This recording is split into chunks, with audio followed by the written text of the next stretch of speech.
So Rob, Omega broke the news.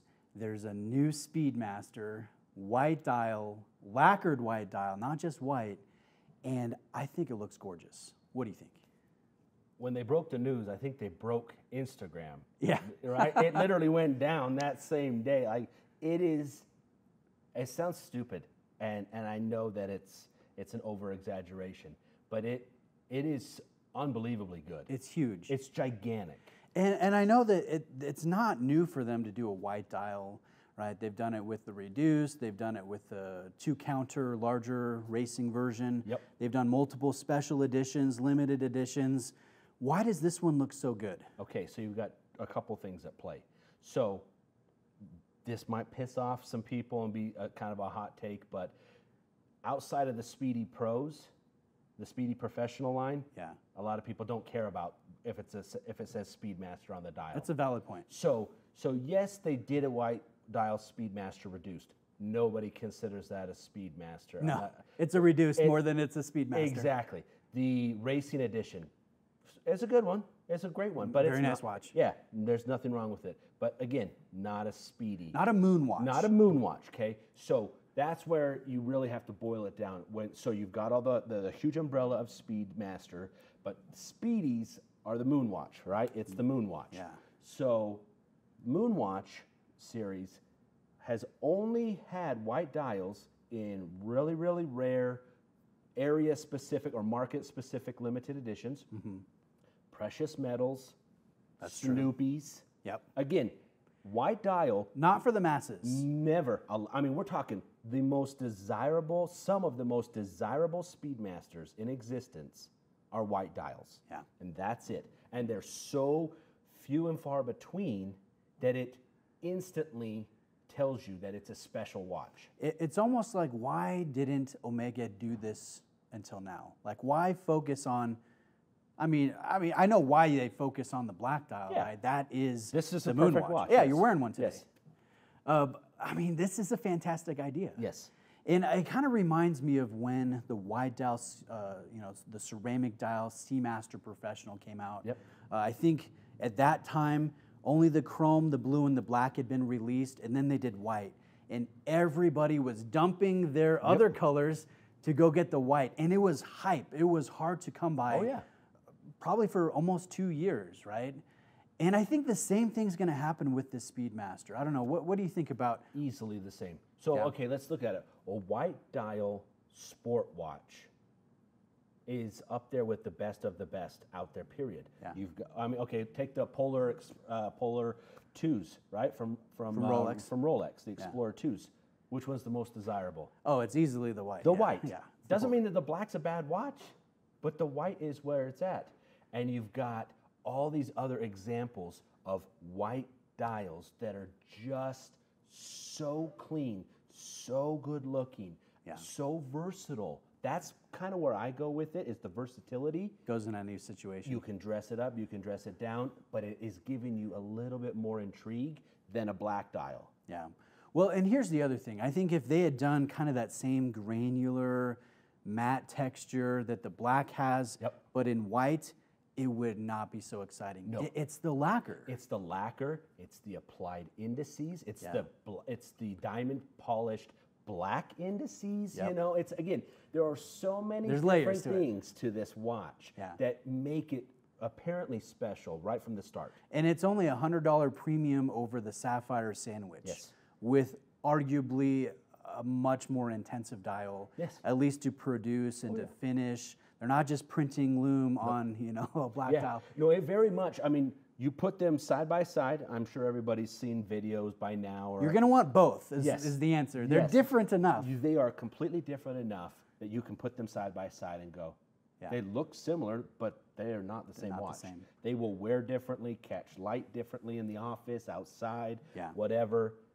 So here's my one, I mean, as watch guys, we like to complain, we like to nitpick. If I had a complaint about this, I think this was an opportunity to introduce ceramic into the bezel insert, like they've done with some of their other Speedmasters. Yeah. I think eventually that will happen. Maybe they're trying to stay true to the roots, but I don't know. Are you a little bit disappointed that An $8,100 retail price Speedmaster doesn't have a ceramic bezel insert.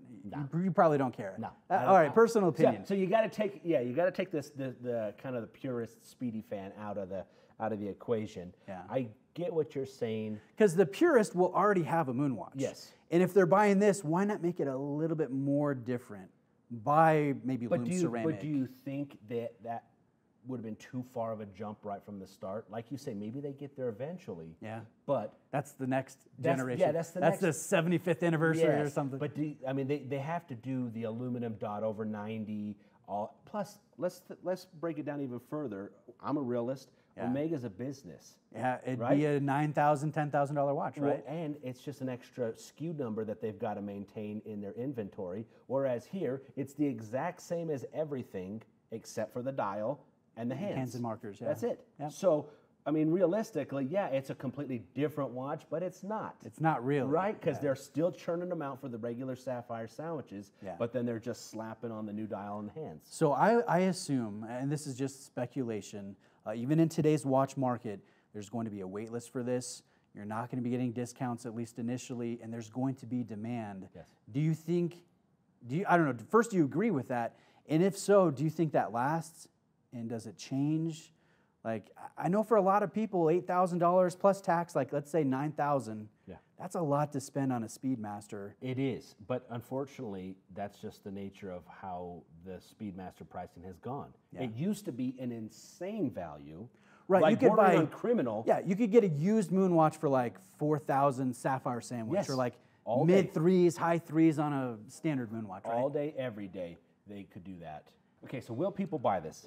Yes. People are going to be lined up out of the ADs all day long to get this thing.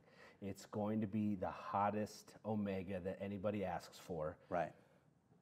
Do I think that it's going to have a wait list? Yes. Do I think it's going to... A year from now? I think you could easily see a year hype on this, easily. Yeah. I love that it's not a limited edition. I was super scared about that because, I mean, I love the Snoopy. There's no way I'm going to get allocated a Snoopy. Sure. Or a 321 that only one person makes, or, you know. Yeah, exactly. It's going to make it super low numbers. Exactly. So I love that this is a, it's attainable. It is. It is an obtainable special watch that's not limited edition, that if you have that collector that maybe wants their first Speedy and they're worried about spending that $8,000, now you've given them a chance to maybe save and not worry about, like, how am I going to make this happen before it sells out, blah, blah, blah. So you've given them an option. You've got 5 years at least. Yes. Yeah. So I do think that the hype is real. I think it'll stay real for a while.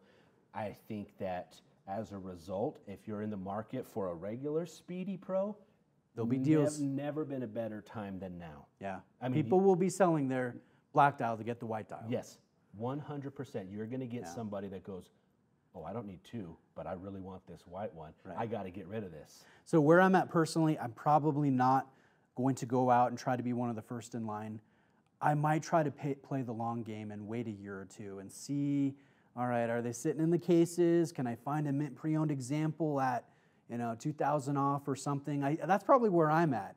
And that could be different for a ton of different watch collectors. What are your thoughts? Where are you at? I know you're excited about this. Oh man, I told you this. I have dreamt of this watch for the better part of a decade. Yeah. I'm not, and that's not an exaggeration. A better part of a decade, I've dreamt of this watch because again, before my only options were super untenable. Super limited, hard to get pieces. So I've gone back and forth with this. Do I just do a massive sell-off, have everything ready to go so that when I get the call, I jump at the AD? Realistically, because I have a family, I have other responsibilities, I try and be responsible at being, at an irresponsible hobby, right? Good way to put it. Yeah, so I try and be as responsible as I can. So realistically, I bought my Speedy used. Yeah. It was a mint condition, full box, full papers, everything, the big kit that takes up half my closet. Yes. So I bought that used, and I've worn this for the better part of 5 years plus with no issues. I realistically see myself doing something like that. Here's what I think is going to happen for you and for me. We're going to talk our game right now, And then as soon as we see it in person, and we see that dial, and we see that comfort clasp, and we Yes. put it on, and that little use of red, we'll go, okay, does anybody want to buy a Panerai? Does anybody want to buy whatever is in our collection? know. And we're going to move. I I know. think that's what's going to be what will happen. It really is that good. I seriously sit there and I find myself scrolling through every possible reel, every possible still shot of in the real world. Right, of not renderings. No renderings. I'm looking for real examples. I've texted people that have been lucky enough to buy that, asking them, hey, what about this? What about this? Like, how does it wear in this light or whatever? Like, I've gone stalker level on this watch, but I haven't seen it in the flesh, and I'm scared to, because I'm 100% with you. I'm afraid that It's going to push you over the tip. Yes. Yeah. So I guess in a sense, well done, Omega. Exciting release. Us watch collectors are rejoicing and geeking out 100%. And getting too excited. So great time to be a watch enthusiast. Let's call it, man. Okay. Let's call it.